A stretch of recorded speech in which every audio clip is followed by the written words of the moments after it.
physique, tout est basé sur la physique. Donc, tout est basé sur cet atome, cette particule. Donc, le proton, il est en rotation autour de son axe. Chaque proton tourne autour de son axe comme une ballerine exécutant une pirouette. C'est comme une pirouette. Pendant qu'il tourne, le proton change constamment de phase.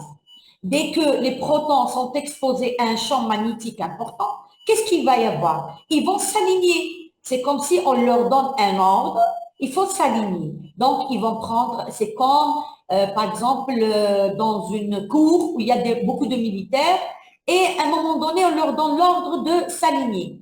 C'est des protons. Donc, ils vont s'aligner. Tout le monde va s'aligner. Après, l'appareil IRM envoie des ondes vers ces protons, leur fournissant d'énergie nécessaire pour entamer une rotation dans le sens horaire. C'est une rotation de 180 degrés. Puis, ils vont se réaligner avec le champ magnétique, mais cette fois-ci dans la direction opposée. Donc, au début, on leur a dit, il faut se mettre dans un seul sens. Après, on fait ce qu'on appelle, on change le champ, c'est-à-dire qu'on donne une autre excitation et ça va changer un peu la direction opposée de ces protons. L'onde radiofréquence transmet cette énergie aux protons. Une fois qu'elle est éteinte, cette radio, on éteint la radio, qu'est-ce qu'il va y avoir? Et il va y avoir, ils vont se relaxer. C'est comme si on leur dit repos. Donc, ils vont se émettant dans le même temps de l'énergie électromagnétique. Donc, vous voyez que pratiquement, quand on voit l'IRM, quand on voit un peu la radio standard, quand on voit un petit peu les rayons X, c'est vrai que tout est basé sur l'atome molécule et aussi sur l'énergie de cet atome. Donc, c'est comme si quelqu'un, on lui demande de courir, ceux qui peuvent courir à 100 mètres, d'autres qui ne peuvent pas courir jusqu'à 20 mètres et ils sentent une fatigue parce qu'ils n'ont pas assez d'énergie, assez de force pour continuer la course. Donc, l'excitation de radiofréquence va basculer l'aimantation pour retour à l'état d'équilibre. Le B0, c'est le champ magnétique, le premier champ magnétique. Il est longitudinal. Donc, c'est lui qui va donner l'ordre aux enfants, aux militaires, de tourner. Ils étaient là, de tourner, de prendre une direction. Et cette direction, elle se fait dans un seul axe. C'est l'axe Z. Donc, cet axe Z, une fois on a eu ce mouvement dans l'axe Z, donc il va y avoir ce qu'on appelle impulsion radiofréquence de 90 suivie de 180. Ça veut dire quoi? Ça veut dire, les enfants, j'ai essayé de vous schématiser, voilà, j'ai essayé de vous schématiser, vous allez très bien comprendre comment ça se passe. Donc, on a un groupe d'enfants dans la récréation ou par exemple, dans la cour, dans un jardin d'enfants ou une crèche. On leur demande, ils sont là, ils sont alignés, on leur demande donc d'alignement initial sur une seule ligne. Puis on fait une impulsion à 90 qui les fait, on leur dit, il faut courir. Ils commencent à courir. À 90, ça veut dire que c'est une impulsion qui est faible. Donc, tous les enfants vont courir pratiquement à la même fréquence. À un moment donné, on fait un sifflet et on leur dit l'impulsion à 480, ça veut dire retourner. Quand ils retournent, donc ils vont se rephaser, c'est-à-dire ils vont se déphaser, ils vont se rephaser. Entre déphaser et rephaser, donc qu'est-ce qu'il va y avoir? Il va générer ce qu'on appelle des ondes ou de l'énergie de la radiofréquence et qui va être captée sous forme d'un signal IRM. Ce signal, donc, ces ondes de fréquence, comment on va les voir sous forme d'une image? C'est pas normal. Donc, c'est comme une mélodie. Une mélodie, donc c'est une mélodie, on sait très bien que les notes de la mélodie, chaque mélodie, elle possède une fréquence et chaque fréquence, elle a une énergie, une longueur d'onde. C'est en fonction de cette longueur d'onde qui va être captée par ce qu'on appelle la transformation de Fourier. Donc, la transformation de Fourier, c'est ce qu'on appelle une étude mathématique. C'est tout est mathématique qui permet de décomposer la mélodie en notes. Chaque note, c'est une fréquence et l'ensemble des notes, c'est le signal complet d'IRM. Ces séquences ou ces ondes ces ondes, je reviens, c'est les impulsions lorsqu'elle est à 180. Donc, la radiofréquence, elle va induire des ondes. Ces ondes, ils vont partir. Comment on va les voir sur un signal IRM? La première chose, ils vont être emmagasinés, ce qu'on appelle dans l'espace K. L'espace K, c'est quoi? C'est un espace mathématique où sont stockées les données brutes du signal avant toute reconstruction. Donc, au début, on a cet espace qui va emmagasiner tous les signaux. Après, avec la transformation ou la transformée de Fourier, tout est transformé sous forme d'une image. Donc, on va faire une excitation, on va faire une relaxation, on va faire une deuxième excitation, on va faire une relaxation chaque fois que je demande aux enfants de courir, de se relâcher, de courir encore plus, de se relâcher. Et chaque fois qu'il y a un relâchement, chaque fois qu'il y a un enfant qui ne peut pas courir, il y a de l'énergie qui se perd. Cette énergie est captée sous forme de quoi? De signal. Ce signal est capté et emmagasiné dans l'espace K qui va être transformé après par le transformé de Fourier en signal IRM. Donc, vous voyez que le remplissage, on essaie donc avec l'IRM, l'espace K doit être rempli pour générer des images, pour transformer chaque excitation, chaque inversion, chaque excitation et chaque onde à une image qui va traduire soit quelque chose de normal ou quelque chose de pathologique. Et c'est à partir de cette théorie qu'ils ont pu voir le comportement des tumeurs. Chaque tumeur, elle a son comportement, qu'elle soit liquidienne, qu'elle soit tissulaire, qu'elle soit osseuse. C'est en fonction de son énergie, de son signal que l'image va être vue. Et l'image va nous dire, est-ce qu'il s'agit d'une tumeur bénigne, maligne, de quelque chose de malformatif? On va voir par la suite. La transformation de Fourier, c'est important de connaître ça. Donc, la première étape, les spins sont excités par une impulsion de radiofréquence dans le champ B0. Donc, on sait très bien que le B0, c'est la base, en quelque sorte, c'est le champ magnétique qu'on est en train, le premier champ magnétique qu'on donne et qu'on soumet le patient. Deuxième étape, l'espace K, toutes les données brutes sont enregistrées sous forme de fréquences spatiales. Après, la transformée de Fourier va transformer toute cette fréquence et les décomposer en fréquences sinusoïdes, puis pour les interpréter et en quelque sorte, à partir, les interpréter, pas les interpréter, mais les reconstruire, c'est-à-dire reconstruction sous forme d'une image qu'elle va être traitée. Pour bien comprendre le concept des séquences, il faut toujours regarder ou il faut connaître un petit peu les définitions de chaque élément qu'on utilise. Lorsque vous voyez un petit peu sur l'écran ou sur la console de l'IRM, vous allez trouver des cases qui parlent de TR, court, lent, de TE. C'est quoi le TR? C'est quoi le TE? Le temps de répétition, le TR, c'est un temps de répétition.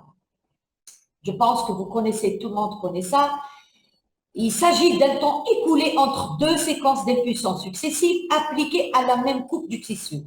Le deuxième temps, c'est le temps d'émission de l'impulsion radio-fréquence vers les tissus et la réception du signal d'écho correspondant. Donc, c'est le temps pour émettre et réceptionner. C'est ça ce qu'on appelle le temps d'émission. Alors que le temps de répétition, c'est entre deux séquences, c'est l'impulsion, réception, l'impulsion, réception, on appelle ça le temps de répétition. Quand on combine les deux, ces deux séquences, TE et TR, elles définissent ce qu'on appelle les séquences IRM qui vont être mentionnées précédemment. Donc, le TR, quand il est court, et le TE, quand il est court, il va donner un contraste T1. Quand ils sont lents, c'est un contraste ou une séquence T2. Lorsqu'ils sont, le TR, le temps de ce qu'on appelle de répétition, il est lent, alors que le temps d'excitation ou d'émission, il est court, c'est une densité protonique. Donc, on va comprendre maintenant c'est quoi le T1, le T2. Les images pondérées en T1 sont produites en visuel en utilisant le temps TR court et un TE court également en termes simples.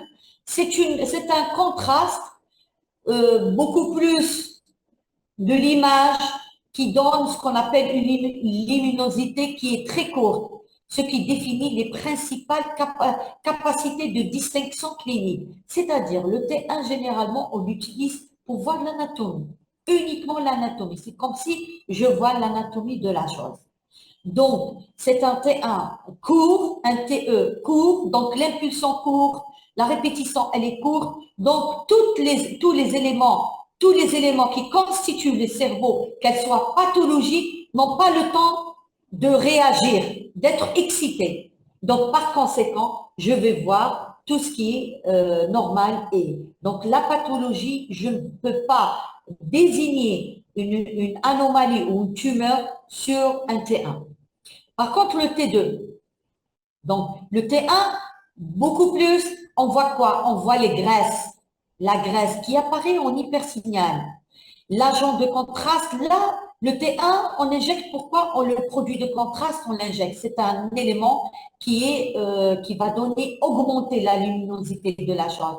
Pourquoi on injecte? Parce que, et c'est normal, parce que si on injecte sur la séquence T2, par exemple, le T2 qui va nous donner, qui va faire ce qu'on appelle une inversion, récupération du signal, donc il est lent, donc on ne va pas, s'il y a quelque chose de pathologique, on ne pourra pas voir la pathologie sur la pathologie. Donc, on ne peut pas désigner. Par exemple, si on voit le liquide qui est en blanc et on injecte et on voit quelque chose de blanc dans le liquide, on ne peut pas dire est-ce que c'est pathologique ou c'est pas pathologique. Par contre, le T1, tout est court. Donc, quand on injecte, on va augmenter ce qu'on appelle la luminosité du contraste et par conséquent, désigner la pathologie qu'on peut voir.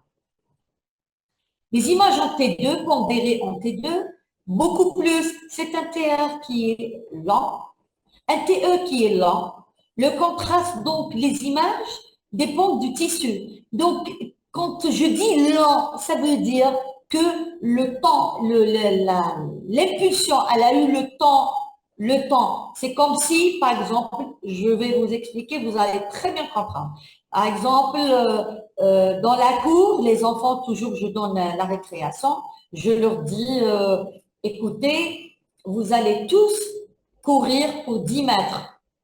Quand les enfants commencent à courir pour 10 mètres, celui qui est normal, il peut courir 10 mètres, celui qui est malade, il peut courir 10 mètres.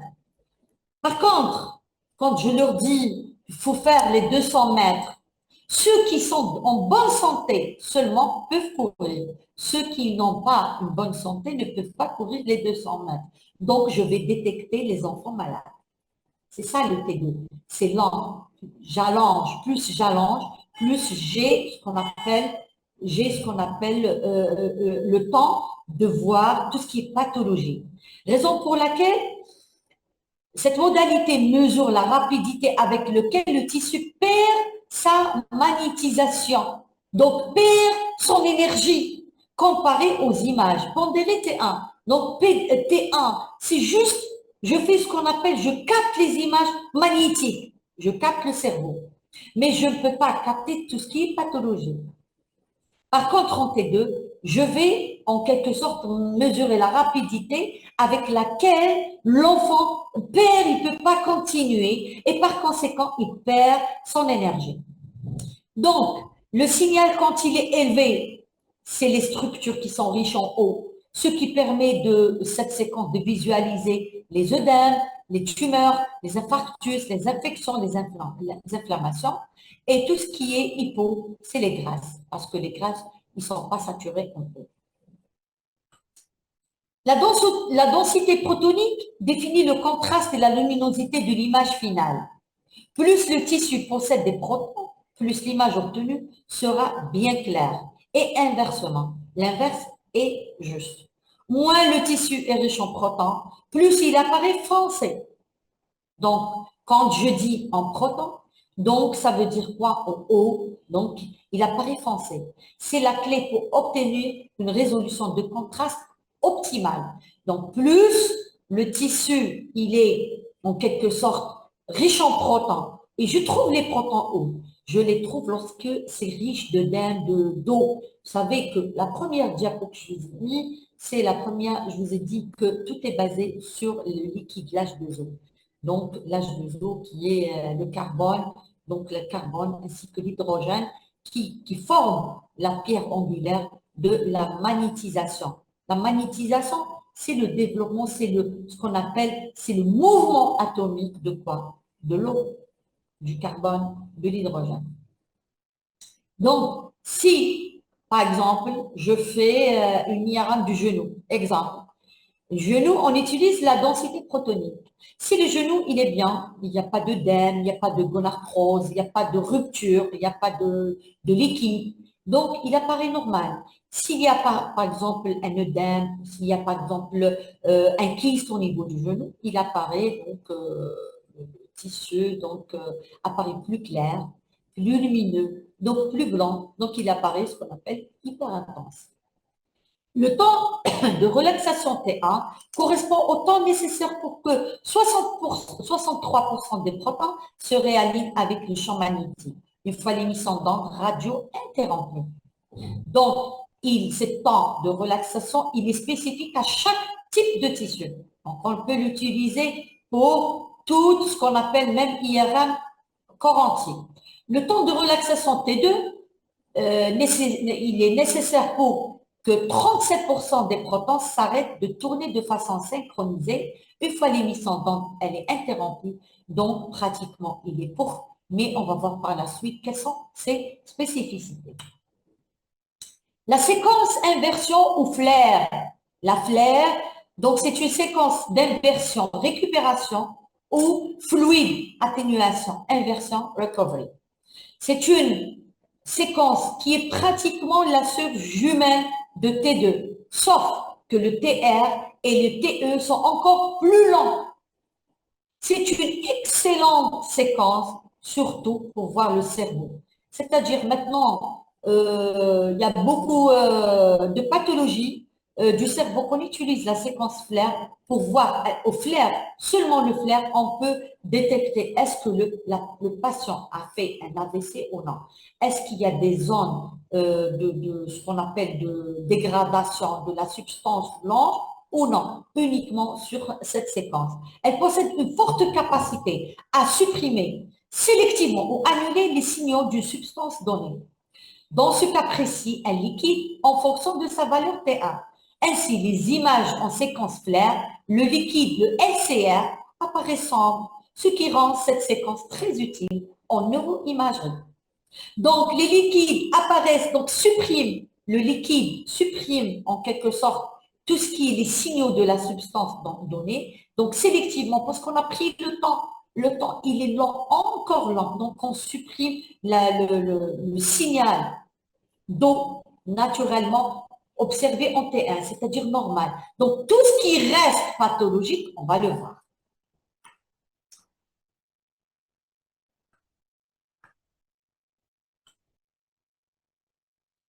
Donc, ce tableau nous permet de, s'il vous plaît, ne mettez pas n'écrivez pas sur l'écran, s'il vous plaît.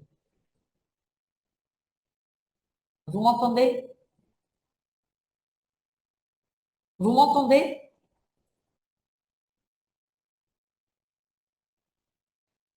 Alors, les principes, autres principes, donc la combinaison entre TR et TE. TR court, TE court, donc en T1. TR lent, TE lent en T2 et TR lent plus TE court pour la densité protonique. Écho de gradient. On utilise écho, quelle est la différence entre on a vu tout à l'heure l'écho de spin et le TR, le TE, maintenant l'écho de gradient.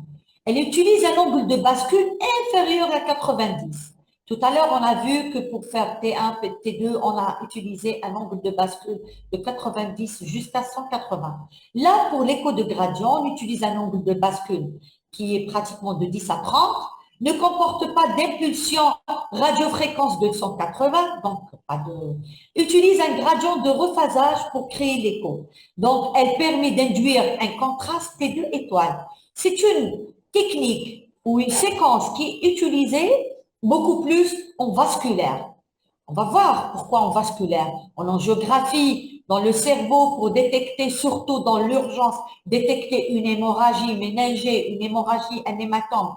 Pour le foie, surtout parce qu'il y a une respiration libre et au niveau des articulations. Cette séquence écho de gradient, donc, elle utilise le déphasage et le repassage. C'est-à-dire, c'est comme une onde, c'est comme quelqu'un qui est en train de monter les escaliers rapidement. Donc, il passe positivement, il refocalise le signal, donc il a plein d'énergie. Et du coup, on va le faire chuter. Et chaque fois qu'il chute, il va perdre son énergie. Donc, il va, ce qu'on appelle, faire un gradient négatif. Donc, on voit un petit peu sur cette image. Donc, cette excitation qui est de 10 à 30. Et puis, juste après 30, on revient. Dès qu'on revient, tout ce qui est pathologique, on le voit. C'est-à-dire, dès qu'il y a, par exemple, une petite hémorragie ou un petit fluide, on va le voir. Parce que si on prend tout le temps et on va allonger le TR et le TE, on va passer à côté de c'est-à-dire on ne pourra pas voir cette hémorragie qui est l'hémorragie que c'est un fluide en mouvement. Il n'est pas stagné surtout au début. Les séquences en état d'équilibre, l'état d'équilibre, c'est comme deux groupes d'enfants. Bah, je leur dis, ils sont excités. À un moment donné, je leur dis, il faut se reposer. Donc, on attend longtemps entre deux excitations successives. Donc, excitation, et puis relaxation, et puis excitation. Le délai, si le délai il est très court entre deux excitations successives, l'aimantation n'a pas le temps de revenir à son état initial.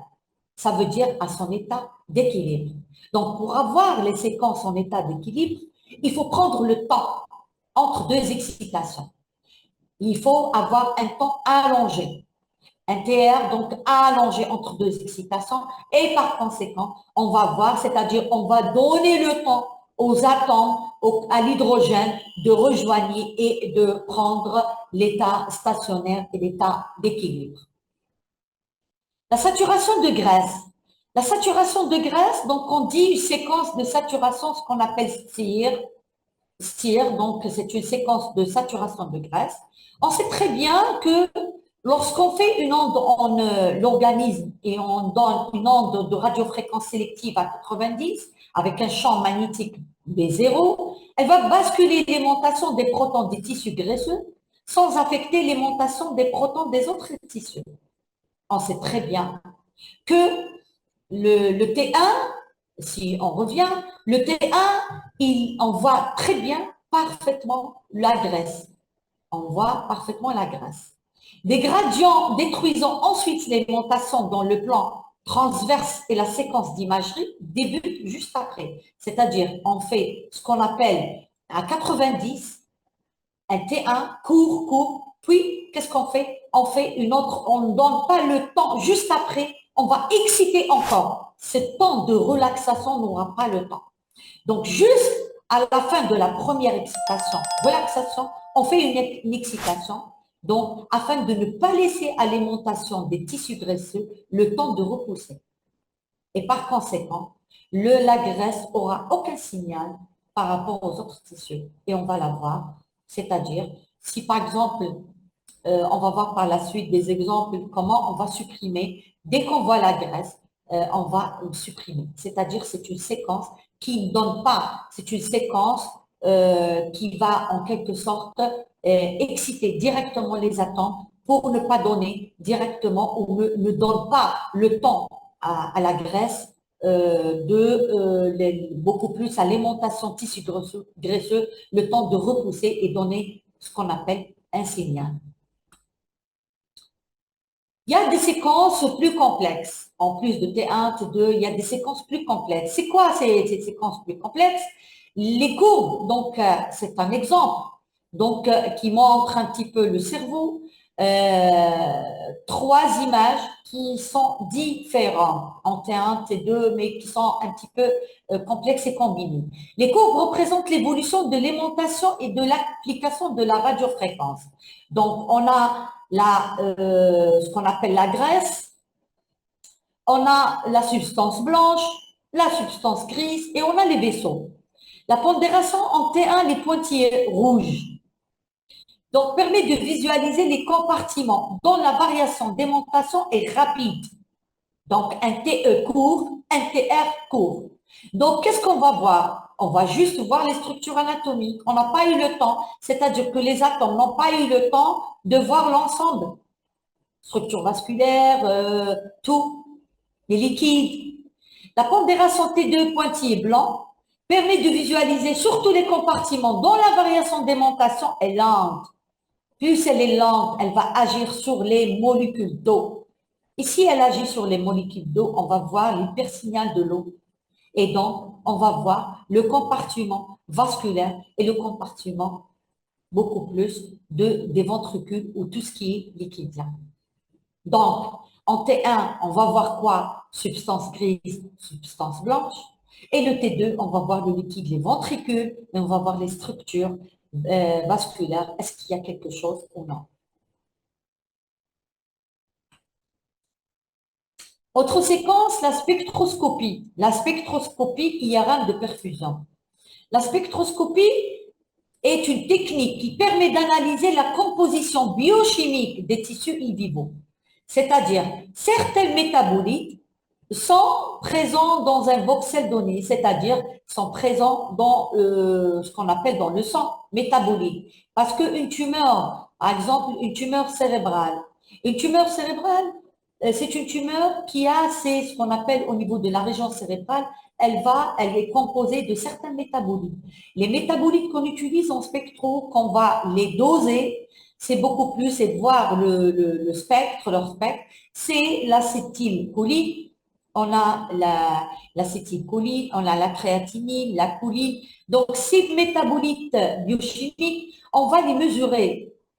S'ils sont augmentés en fonction de la teneur de chaque métabolite, on peut, c'est-à-dire détecter et dire, est-ce qu'il s'agit d'un AVC? Est-ce qu'il s'agit d'une tumeur ou autre chose, d'une démence? Donc, elle complète l'imagerie morphologique en apportant des informations métaboliques et fonctionnelles.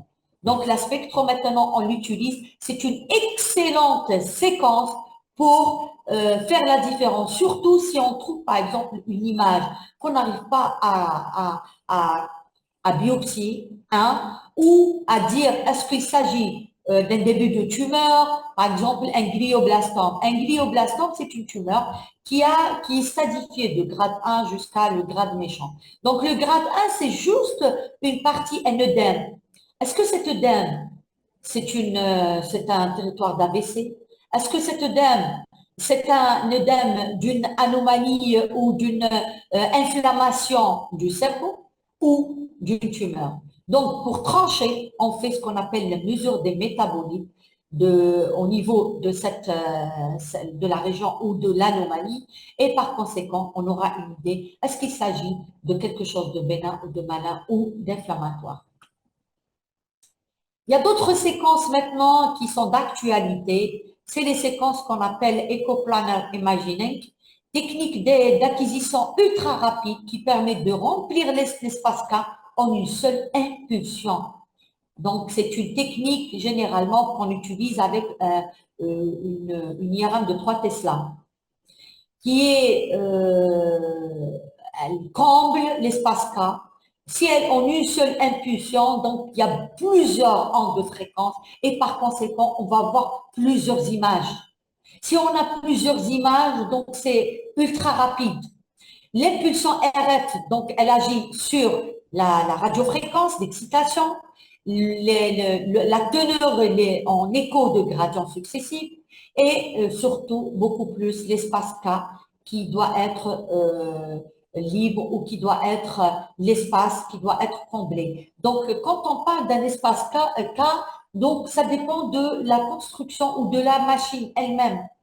Si elle est robuste, donc elle va acquérir le signal, le maximum de signaux RM et le maximum de signaux. Donc, ça veut dire qu'on va avoir une série d'images qu'on pourra interpréter. Donc, c'est une séquence plus rapide, utilisée surtout beaucoup plus pour l'IRM fonctionnel. Et quand je dis l'IRM fonctionnel, ça signifie l'IRM vasculaire. Donc, en diffusion, en perfusion, elle permet d'acquérir en une seule impulsion des images, mais le seul inconvénient, c'est quoi? Le seul inconvénient, c'est que plus on est rapide, plus le contraste ou la résolution, elle peut être de moindre qualité. Donc, on aura plus d'artefacts et plus d'artefacts, c'est-à-dire c'est les artefacts de mouvement et par conséquent, la résolution spatiale est limitée comparativement à des séquences ou comparativement à des machines de 1,5 Tesla. Les applications cliniques, donc les applications cliniques, l'IRM est indiqué pour une large sélection, dans tous les cas, donc du cerveau jusqu'à la cheville et les orteils. Donc la première application ou le premier domaine compte maintenant les IRM, ils font ce qu'on appelle de la recherche scientifique, c'est la neuroscience. Il y a beaucoup de choses, il y a beaucoup de secrets que le cerveau cache et qu'on n'arrive pas, que certaines questions n'ont pas été résolues, certains problèmes. Donc, là, c'est une excellente IRM, c'est une excellente imagerie pour établir un bilan d'extension, pour établir, pour voir l'ensemble de chaque pièce anatomique du cerveau, revoir les maladies démyélisantes, par exemple la sclérose en plaques, les maladies cérébrovasculaires, les maladies infectieuses, l'épilepsie, l'indication en cas d'épilepsie. La première indication d'imagerie, ce n'est pas le scanner, c'est l'IRM qui permet de détecter toute anomalie, soit cérébrale, soit au niveau, soit cérébral, soit au niveau vasculaire. Donc, première application, c'est l'application neurologique. La deuxième application cardiovasculaire, maintenant on fait des coraux, ce qu'on appelle coraux-IRM. En cas d'ischémie myocardique, c'est l'excellente technique, c'est une excellente technique. Cardiomyopathie, la myocardite, toutes les surcharges en fer, les maladies vasculaires, les malformations. Donc tout ça sont plus interprétés par l'IRM qu'autre chose pour leur application, parce que le sang il est en mouvement, le flux volumétrique. Donc, ça nous évite l'irradiation par le scanner et du coup, ça nous permet de donner une précision de la pathologie et améliorer la prise en charge. Là, c'est un cas de malade. Un cas de malade qui a présenté, c'est un enfant qui a présenté une tétralogie de Fallot. Une tétralogie de Fallot, et vous voyez un petit peu que le ventricule droit, il est dilaté, et on voit un petit peu que le ventricule droit, juste à côté du ventricule droit, il y a ce qu'on appelle un anévrisme infundibulaire, juste à coller avec le ventricule droit, et ce qu'on appelle la tétralogie de Fallot. C'est une malformation qui est retrouvée chez l'enfant. Autrefois, cette pathologie a été n'a été diagnostiquée par les échos et par les cardiologues. Maintenant, c'est une pathologie diagnostiquée. Aucun chirurgien cardiovasculaire ne prend en charge cette pathologie que si et seulement et l'enfant doit faire un bilan lésionnel précis par une IRM cardiaque. Vous voyez un petit peu ces très belles images qui montrent avant et après l'intervention. Donc, que tout est revenu. C'est vrai que l'enfant garde un petit peu l'anévrisme, mais le problème a été réglé par une chirurgie cardiaque. Un autre cas, donc, pour les applications cliniques, l'imagerie musculo-squelettique. Donc, on voit un petit peu que je vous ai parlé tout à l'heure de la séquence STIR. C'est une séquence qu'on appelle la saturation de graisse. Donc, on voit un petit peu en T1 que voit la graisse. Avec les flèches vertes, vous voyez que la graisse, elle ressemble, c'est-à-dire à l'intérieur du muscle, on voit quelque chose de blanc qui ressemble à la graisse extérieure. Avec la saturation de graisse, c'est-à-dire on a supprimé la graisse, on a pu voir qu'il s'agit réellement de la graisse, mais pas du liquide. Et quand on a injecté le produit de contraste sur la séquence T1, il n'y a pas eu de prise de contraste, donc on confirme à 100% qu'il s'agit réellement d'un lipon, donc à point de départ lipidique, musculaire, intramusculaire, donc qui est bénin et que le malade a été opéré pour ça. Donc vous voyez que l'IRM en a résolu un problème. Avec le scanner, on ne peut pas avoir ça. Avec l'écho, c'est vrai qu'on va avoir, mais on a surtout un lipome intramusculaire. On va penser à des tumeurs, on va penser à plein de choses. Mais l'IRM, elle a tranché, elle nous a permis de voir avec 3 séquences. Ce n'est même pas plusieurs séquences. Un T1, on voit la graisse. Un T2 en fatsaté, donc on a allongé un petit peu et on a supprimé la graisse. Et juste, on a injecté pour confirmer encore notre diagnostic et dire qu'il s'agit d'un lipome et le malade a été opéré sans problème et sans problème et sans conséquences. Les applications hépatiques ou abdominales, donc vous voyez ce cas d'un malade qui présente une masse hépatique. À l'échographie, donc c'est une masse hépatique hétérogène et tout ça. Au scanner, c'est vrai que le scanner, il nous aide.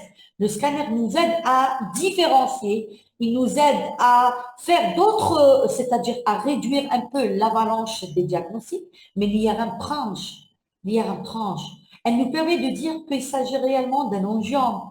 Pourquoi il s'agit d'un angiome? Parce que avec le produit de contraste, quand on a injecté en T1, et je dis bien en T1, vous voyez que la deuxième image, le foie apparaît un petit peu noir, c'est le T1 parce que le T1 il est court, on n'a pas eu le temps. Et en T1 on voit tout est noir. On a injecté. L'injection a rendu la molécule ou en quelque sorte la masse plus lumineuse et surtout en temps dynamique, c'est-à-dire on parle d'un angiome ici parce on l'a pris sur plusieurs séquences, non, sur plusieurs images, c'est-à-dire que c'est une séquence qui est longue, dynamique, c'est-à-dire le temps il est calculé, on prend un temps précoce en artériel, le temps portal, puis on fait ce qu'on appelle des images sur un temps tardif pour voir un petit peu le remplissage. Et on voit un petit peu que le remplissage, il est centripète, il est venu de l'extérieur jusqu'à ce qu'il y a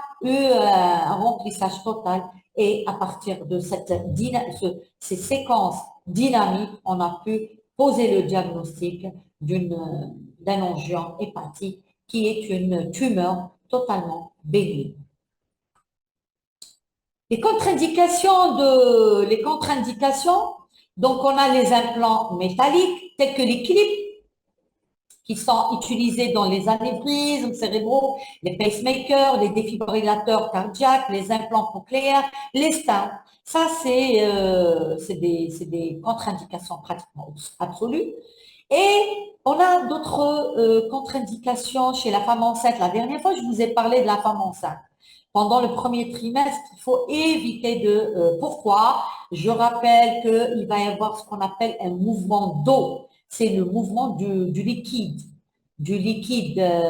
amniotique qui va donner, on ne peut pas le voir réellement, mais c'est un mouvement parce qu'on sait très bien que le liquide amniotique donc va avoir ce qu'on appelle un mouvement au niveau, il va ce qu'on appelle accélérer l'activité cardiaque du bébé.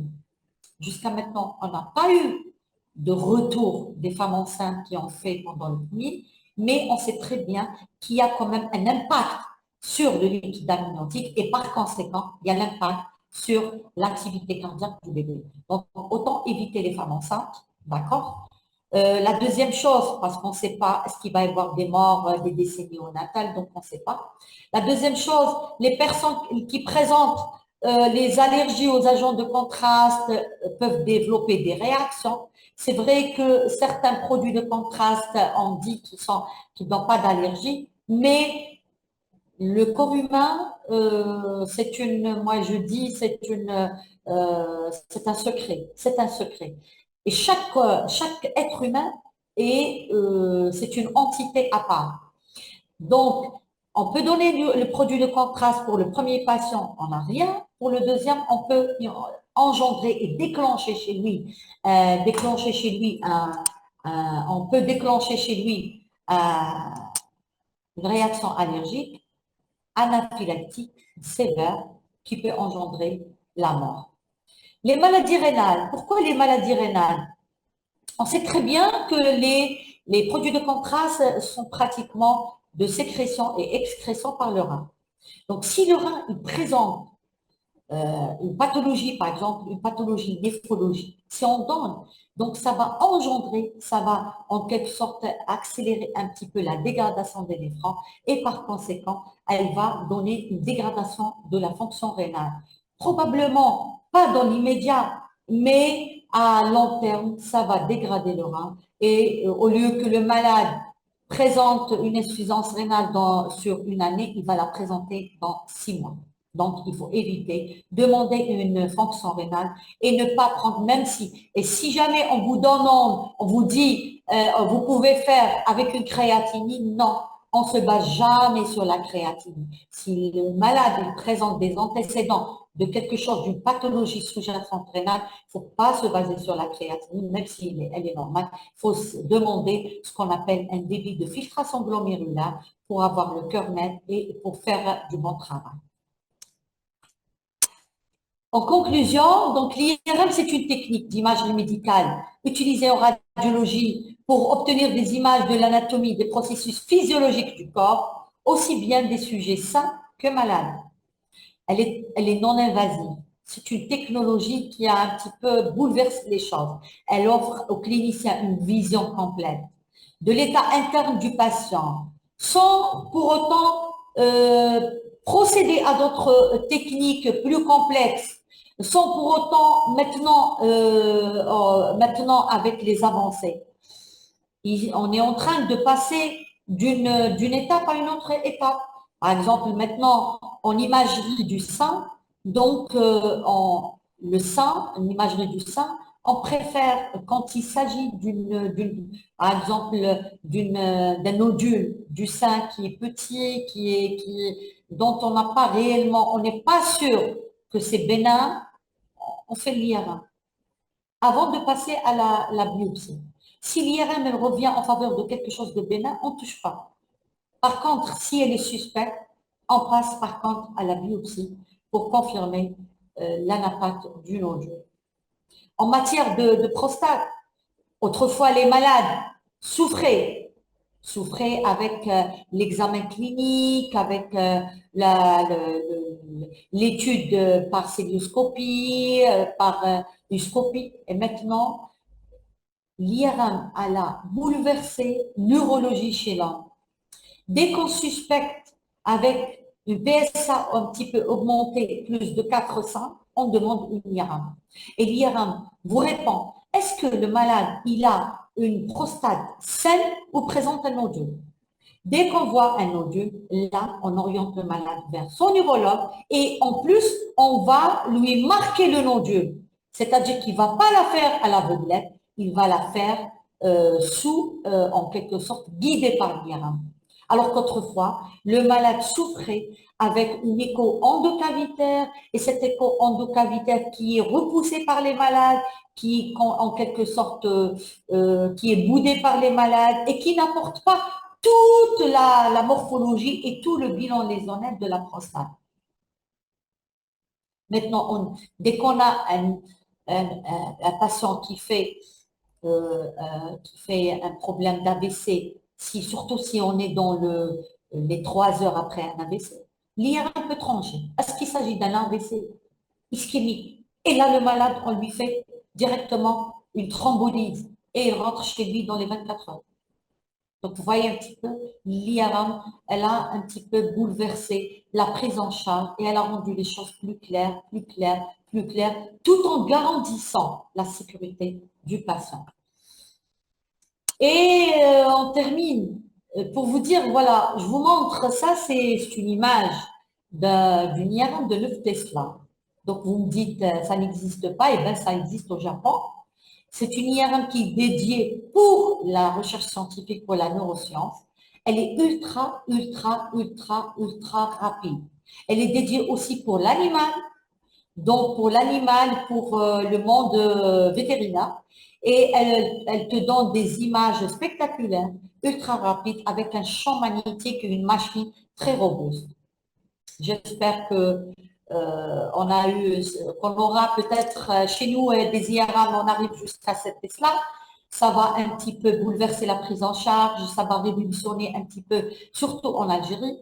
Et du coup, donc l'accessibilité, surtout l'accessibilité à l'IRM, qui sera plus accessible. Le malade aura l'opportunité d'accès à l'IRM, gagner le temps, gagner malgré que le coût il est un petit peu augmenté, mais je vous assure qu'elle apporte plus de bénéfices que faire des scanners, faire des échos, faire des standards et perdre le temps, perdre le temps qui est de l'argent. Voilà, je vous remercie pour votre présence. Est-ce que vous avez des questions?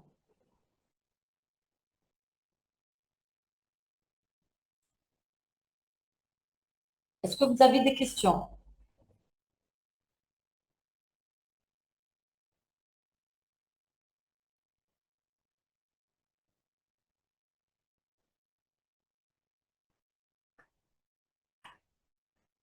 Est-ce que vous avez des questions?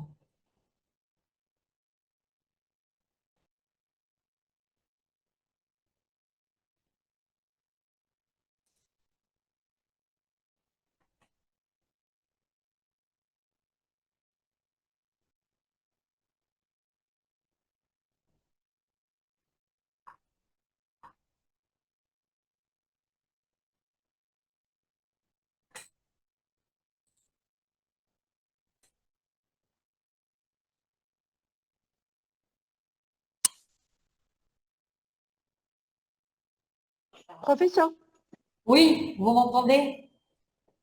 Allô? oui, oui, très bien, je vous entends. Très bien. Euh, voilà. Est-ce qu'il y a des questions? Moi, je vois un petit peu cet écrit, je vais répondre.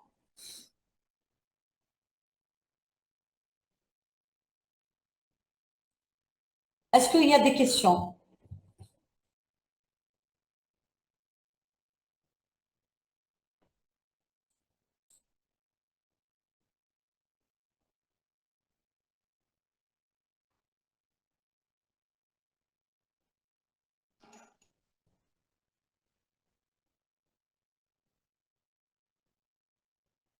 La différence, vous m'entendez? Vous m'entendez? Oui, professeur. Oui. Alors, vous pouvez activer le micro. Comment? Attendez.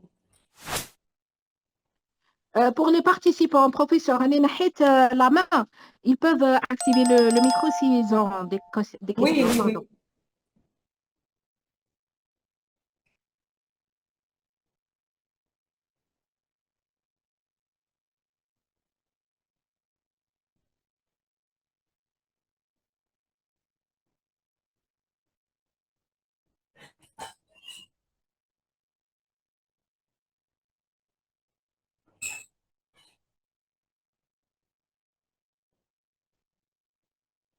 Professeur Tenio, vous avez une question sur le chat? Oui. La différence entre T1 et T2. Je vous ai expliqué. Oui. Hein? Oui, oui. Vous m'entendez? Oui, professeur. Oui, j'ai dit la différence entre T1 et T2. Il y a une question et sur la diap. Est-ce que je peux? La différence, je reviens à la slide comme ça. La différence entre T1 et T2. La différence entre T1 et T2, c'est que T1, le temps, le TR court, le TE court. Ça veut dire quoi? Je vous ai expliqué que le temps d'excitation et le temps d'émission, ils sont courts. C'est-à-dire que on voit juste la graisse. On n'a pas eu le temps, les molécules ou toutes les atomes n'ont pas le temps de réagir. Je vous ai donné l'exemple des enfants dans la cour. Je leur dis, écoutez, courez pour 10 mètres. Tous les enfants qui sont soit en bonne santé, soit qui sont malades, peuvent courir à 10 mètres. Le T2, je vais allonger un petit peu, c'est-à-dire je vais leur dire, il faut courir à 100 mètres. Les enfants en bonne santé peuvent courir à 100 mètres et ceux qui ne sont pas en bonne santé ne peuvent pas courir. Donc, je vais voir un petit peu, je vais allonger. En plus de la graisse, je vais voir quoi? Je vais voir le liquide, les vaisseaux et donc, je vais plus voir plus les atomes et les structures qui, je vais les exciter. Et quand j'excite les atomes des autres structures, je vais les voir. Donc, c'est un TR lent, un TE lent. Voilà la différence entre T1 et T2. Donc, j'ai vu le scanner, il garde sa place. Non, le scanner garde sa place. Il perd jamais sa place. L'IRM, le scanner, il est excellent aussi. Parce que l'IRM, elle n'est pas accessible à tout le monde. Elle présente des contre-indications. Avec l'IRM, on ne peut pas voir l'os. Le meilleur examen pour l'os, c'est le scanner. Pourquoi? Parce qu'il nous permet de voir un petit peu, parce que les rayons X sont absorbés par l'os. Ils sont absorbés par, ils ont un coefficient d'absorption très augmenté et par conséquent, on peut voir l'os, le cartilage. Lui, le scanner ne perd jamais sa place. C'est une imagerie qui est pratiquement pratiquement aux mêmes avantages, mais qui utilise les rayons X qui sont néfastes. Donc, il faut savoir gérer. Et le scanner n'a pas de contre-indication uniquement lorsqu'il y a une prothèse ou il y a le malade ne peut pas, par exemple, ne peut pas injecter du produit de contraste parce qu'il présente une allergie. En urgence, quand le malade, il vous fait une perte de connaissance, on ne peut pas lui faire directement une IRM. On fait un scanner pour déjà détecter est-ce qu'il présente un AVC, voir ce qui se passe dans le cerveau. Après, si on trouve quelque chose, on peut pas aller passer à l'IRM. Mais l'urgence, l'IRM, elle prend 30 minutes, 25 minutes. Le scanner, il prend 3 à 4 minutes. Et on a le diagnostic. Oui, le temps de relaxation dépend du nombre atomique de l'organe, bien sûr. On y a bien sûr, chaque tissu, chaque organe, le temps de relaxation, il dépend. Donc, on fait le temps de relaxation. Ce temps de relaxation qui est limité, si on l'allonge, plus on voit les anomalies. On ne voit pas tout ce qui est normal. On voit les anomalies. Parce que l'énergie, elle est perdue. Donc, on voit les anomalies. Le bilan rénal pour l'IRM, c'est, bon, le standard, c'est la créatinine avec l'urée pour voir la teneur en urée. Mais par contre, un malade, je vous ai dit, quand un malade présente une anomalie rénale déjà qui existe, donc on va quoi demander un débit de filtration glomérulaire qui va nous indiquer est-ce que j'injecte ou non. Si ce débit, il est de 120 à 90, ok, j'injecte, sans problème. S'il me dit que le débit de filtration, il est de 60, moins de 60, là, j'injecte pas. Et la présence du médecin réanimateur ou anesthésiste est impérative et on doit avoir une décharge. Si par exemple, réellement, le malade nécessite, c'est-à-dire c'est une nécessité, une indication absolue à l'IRM. À quel principe on adapte les paramètres? Les paramètres, on les adapte en fonction du protocole, en fonction de en fonction de chaque organe ou en fonction de ce que le clinicien vous demande. C'est-à-dire, les paramètres sont indiqués, par exemple, ils sont en fonction, c'est des protocoles, protocole cérébral, protocole abdominal, protocole cérébral. Donc, chaque chose, chaque organe, il a son protocole. C'est quoi le W en imagerie vasculaire utilité? Le DWI, c'est quoi? Le DWI, c'est la diffusion. C'est une séquence de diffusion. C'est quoi la diffusion? Ça veut dire, c'est le mouvement de molécules d'eau. Les mouvements de molécules d'eau. Je vous donne un exemple, vous allez très bien comprendre. Par exemple, quand on a un abcès et on a un kyste. Dans le kyste, les mouvements d'eau sont augmentés parce que c'est du liquide. L'hydrogène, on a l'H2O. Mais dans l'abcès, on a en plus de l'eau, qu'est-ce qu'on a? On a les débris, on a les macrophages, on a du sang, on a des éléments cellulaires qui sont dégradés. Et par conséquent, donc, la diffusion, elle est ralentie. D'accord? Donc, la diffusion, ça signifie le mouvement d'eau. C'est une séquence importante en vasculaire et importante en oncologie pour voir est-ce que c'est des tumeurs qui sont riches en tissus, en cellules ou non.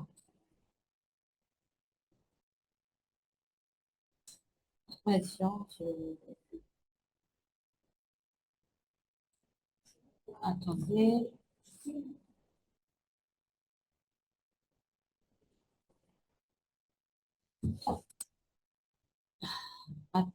Je vous remercie. Alors, je vois d'autres questions.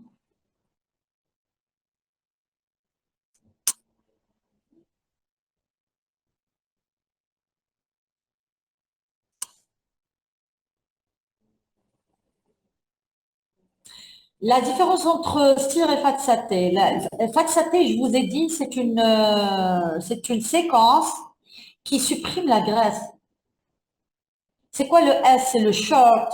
Ça veut dire c'est le court. Le court. Par contre, FATSAT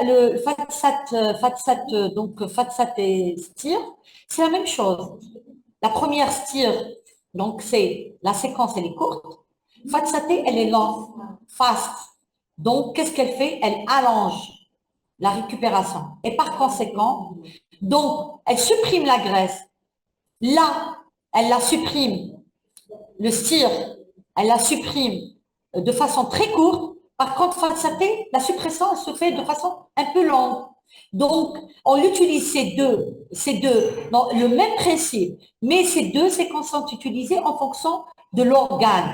Par exemple, au niveau du rachis, le rachis, on utilise le STIR. Le STIR parce qu'on a la moelle et le cartilage et les os. Par contre, au niveau des tissus, on utilise le FATSAT parce qu'il y a une richesse cellulaire et une richesse en graisse. D'accord? OK? Et au niveau du rachis, on n'a pas beaucoup de graisse. On a la graisse de quoi? On a des corps spongieux et on a la moelle ainsi que le disque. Par contre, au niveau des tissus, par exemple, au niveau du foie, on n'utilise pas le STIR, on utilise le FATSAT parce que c'est un organe très riche en graisse. L'espace K. L'espace K, c'est un espace mathématique. C'est comme si vous prenez vos données et c'est ce qu'on appelle la mémoire. En d'autres termes, c'est une mémoire mathématique qui permet de capter toutes les impulsions ou les signaux. Parce que les signaux, ils sont pris. Ils ne sont pas directement interprétés. Non, ils sont emmagasinés, traités par la transformation de Fourier et puis interprétés sous forme d'image. C'est l'espace K, c'est ça l'espace K.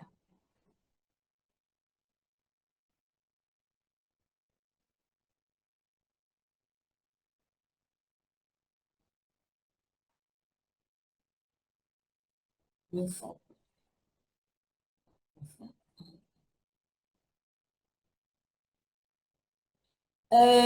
Pour faire aligner les protons, faut-il une impulsion de faible intensité? Là, dire une faible intensité, ça veut dire quoi? Je n'ai pas compris votre question. Aligner les protons. Je vous ai dit, on fait un champ de B0. Après, on fait ce qu'on appelle radiofréquence 90 jusqu'à 180. Donc, à 90, on leur dit, on va les exciter. Et puis, dès qu'ils sont excités, ils reviennent, relaxation. Et puis, je vais les mettre directement c'est-à-dire à 180. Donc, l'intensité dépend de quoi? L'impulsion. De la séquence que vous voulez. Est-ce que c'est une short impulsion ou longue impulsion? Et c'est là que les protons doivent être soumis. C'est-à-dire le T1, il est un TE court, un T2, il est long. Voilà.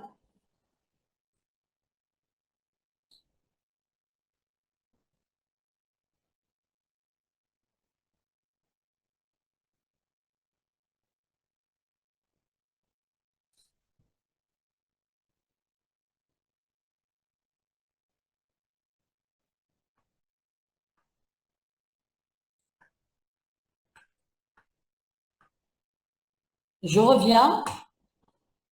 Je reviens pour expliquer parce que, voilà, pour expliquer c'est quoi le T1 et le T2.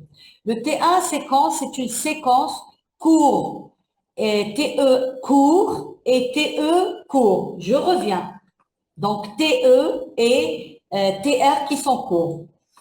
C'est quoi TE et TR? C'est le temps. Donc, le TR, c'est le temps de répétition. Ça veut dire quoi? C'est le temps écoulé entre deux séquences d'impulsions successives. C'est-à-dire, moi, j'ai la première séquence et la deuxième séquence, c'est-à-dire, c'est deux impulsions successives. La répétition, le temps entre les deux, on l'appelle le TR. Le TE, c'est l'émission de l'impulsion d'onde vers le tissu. C'est l'émission et la réception. C'est-à-dire, j'impulse, j'allume ma radiofréquence et j'éteins. Réception. Dès que j'éteins, j'ai une réception de l'écho. C'est ça ce qu'on appelle le TE. Alors, pour le TA, c'est une TR court et TE court. Donc, ça veut dire quoi?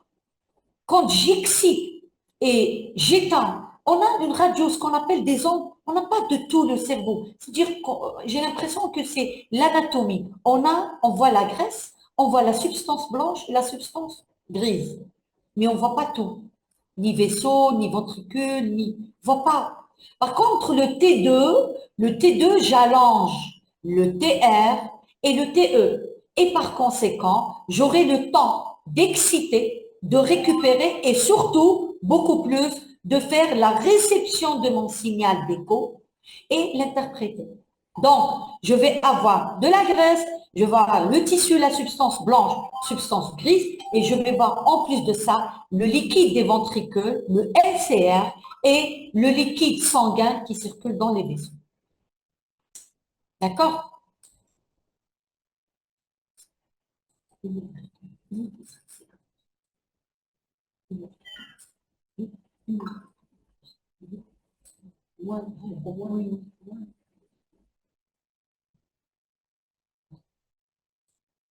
Alors,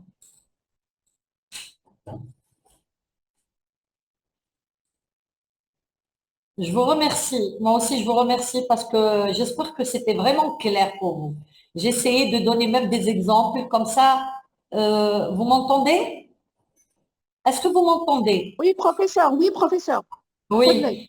oui. J'ai essayé de donner même des exemples et pour que le message soit plus clair. Parce que l'IRM, c'est beaucoup plus, c'est mathématique et physique. Donc, on a l'impression que c'est un peu compliqué. Et j'ai essayé de simplifier un peu les choses, et c'est-à-dire la formation pour que nos manipulateurs puissent acquérir le maximum d'informations.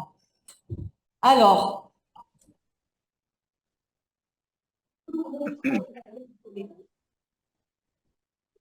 j'ai répondu pratiquement oui. Contre-indication? Contre-indication, il y a une question. Ma question concernant les contre-indications de l'IRM chez les patients porteurs de bridge dentaire céramo-métallique. Donc, là, c'est une contre-indication parce qu'il y a du métal, sauf si vous possédez une IRM réellement là où il y a, sauf si le bridge, il est amagnétique. Parce qu'il y a maintenant, les choses sont avancées. Il y a des bridges qui sont amagnétiques et qui présentent aucun problème. Par contre, si le patient porte un bridge, c'est en métallique, et il fait ce qu'on appelle une IRM sur le genou, une IRM sur le pied. Donc, plus on est loin, plus il n'y a pas de risque d'artefact. Par contre, si on est loin, on est près du cerveau, près du thorax ou de la région cervicale, il vaut mieux éviter. Bonjour, professeur. Oui, bonjour. Vous m'entendez? Oui, je vous entends très bien.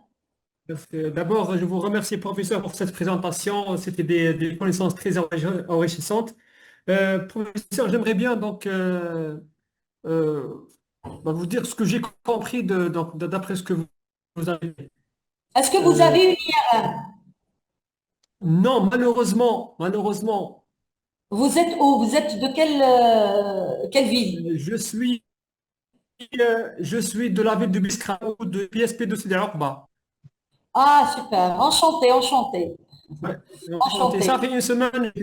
Ouais, merci. Parce que j'ai compris, professeur, donc concernant l'IRM, il s'agit d'un appareil qui va émettre des ondes électromagnétiques. Donc, l'organe qu'on va explorer va recevoir Il donc, n'émet un pas champ. des ondes radiomagnétiques. Non, non, c'est un champ. On soumet la personne à un champ magnétique. On va faire ce qu'on appelle changement, déphasement de ces atomes, de ces atomes. Voilà. Et ce déphasement de ces atomes va nous donner des signaux. Et ces Donc, signaux là, qui seront captés par voilà. quoi? Captés par Voilà. l'antenne, parce que chaque organe, il a son antenne, capté par cette antenne qui va transformer ces signaux en un signal électrique ou une image qu'on va voir. Voilà. Donc, là, si j'ai bien compris, professeur, donc il y a un champ qui va faire aligner les protons. Oui, Hein. Après, donc, il y a une autre impulsion qui va changer la direction des protons, donc de oui, 90 oui, degrés. Une autre impulsion qui va changer la direction à 180 degrés. oui. Et lorsque les protons, lorsqu'on fait, on met, donc on enlève cette, les protons vont rendre leur état initial. Et les protons, ils vont perdre Essayez. l'énergie Et, acquise. et ils vont pas prendre leur position initiale, ils vont essayer parce qu'ils sont totalement déphasés. Ah, C'est comme si vous leur dites voilà. courez, courez, courez et reprenez votre place. Donc, il va y avoir ce qu'on appelle, il y a certains qui vont regagner et d'autres, ils vont pas regagner. Et au cours de cette phase, il va y avoir une perte de l'énergie. Il va y avoir sous forme d'une onde. Donc, cette énergie peut être stockée au niveau de l'espace K. Oui, Et après, elle va être transformée en image. c'est la transformation de Fourier. Il va être capté, c'est-à-dire la banque de données. C'est une banque mathématique qui va emmagasiner, puis il va y avoir ce qu'on appelle une transformation de Fourier. C'est mathématique, c'est beaucoup plus mathématique. Voilà, c'est des équations qui va transformer ça sous forme d'un signal. Donc là, professeur, est-ce que vous pourriez, professeur, m'expliquer concernant le T1 et le T2 dans cette période-là? Je voudrais savoir où se situent les deux temps dans cette période. Le Je ne sais pas si T1, vous avez... Le Voilà. T1, le T1, c'est lorsque je mets mon champ est magnétique, un B0.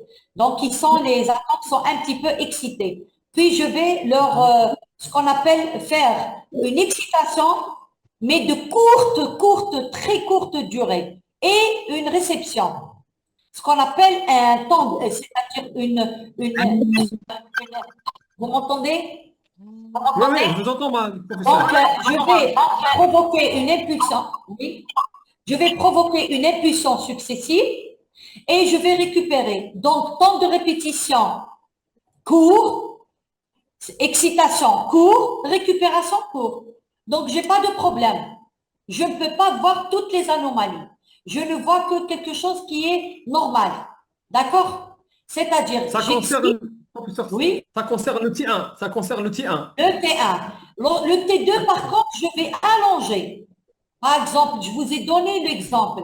Exemple, les enfants, je leur dis, je leur dis, il faut s'aligner. C'est un champ magnétique, il faut s'aligner. Il faut courir 10 mètres. Tous les enfants vont courir en 10 mètres, même celui qui est malade et celui qui n'est pas malade, en bonne santé. Donc, lorsque je leur dis, il faut revenir à la case, c'est-à-dire à la barre ou au siège, ils vont revenir, d'accord? Ils vont aller, ils Oui. vont revenir, mais ils vont pas perdre de. C'est comme si je vais pas dévoiler. Il n'y a pas beaucoup d'énergie, d'accord, qui va se dévoiler. Par contre, quand je vais allonger la distance, je vais encore dévoiler les anomalies et par conséquent, voir ce qu'on appelle l'énergie va être encore plus parce qu'ils vont dépenser de l'énergie et cette énergie qui va être captée sous forme d'ondes, de fréquences. D'accord? Et par Donc, si j'ai conséquent, bien compris, donc, si oui, j'ai bien compris, ma professeure, la différence entre T1 et T2 réside dans la durée de l'impulsion, c'est ça? oui, la durée, j'ai dit TR court, TE court. D'accord, d'accord, J'ai oui. insisté sur le temps. Donc, court, court. Et le T2, c'est un temps de répétition qui est lent avec un temps d'émission et réception qui est lent.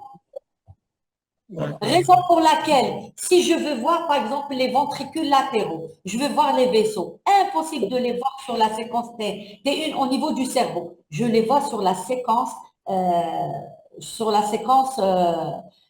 T2. Est-ce que donc vous le voyez temps un peu l'écran? Est-ce que vous voyez l'écran? Vous voyez l'écran? ouais, Vous voyez l'écran? Regardez cette slide. Voilà.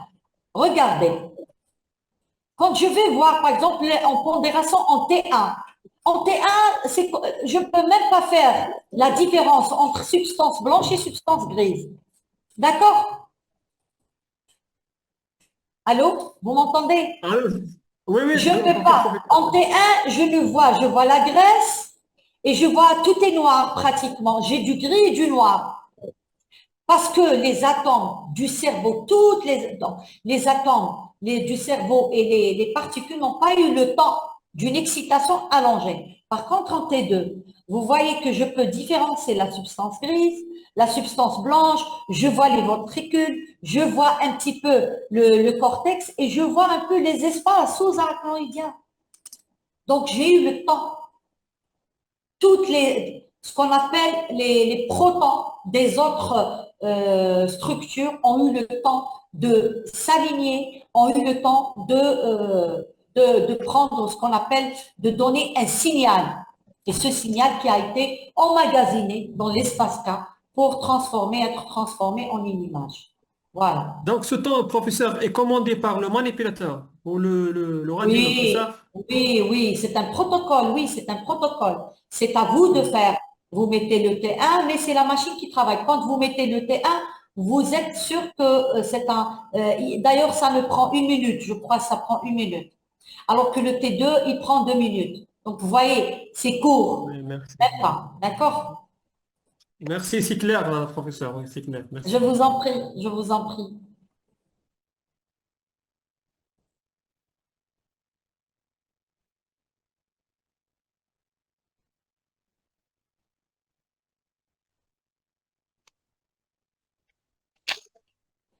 Oui,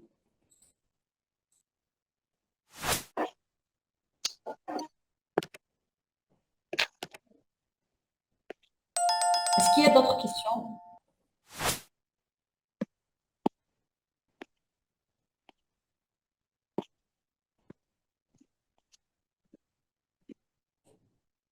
Je suis vraiment heureuse que pratiquement c'est l'ensemble de l'Algérie, tous les secteurs sont touchés par cette formation et vraiment, c'est une formation qui est assez importante.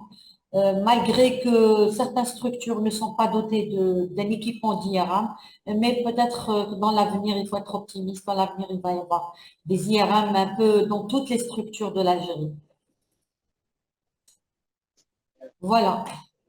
S'il n'y a pas de questions, alors je vous dis merci, merci et merci.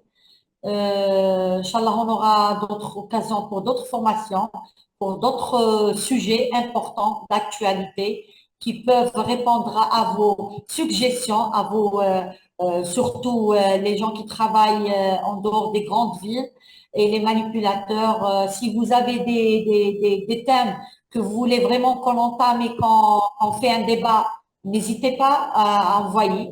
D'accord? Je vous laisse mon email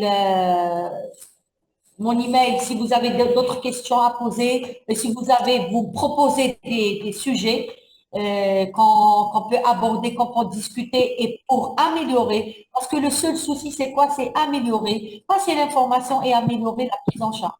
Un manipulateur, il doit être d'actualité, il doit connaître toutes les techniques et travaille, même s'il ne possède pas une IRM, il doit connaître à quoi sert l'IRM, comment, une fois, si jamais il y a une acquisition d'une IRM, il peut passer même, c'est-à-dire, on peut lui proposer de passer à Constantine, faire un stage d'1 mois ou de 15 jours pour une formation continue et de bonne qualité. Voilà.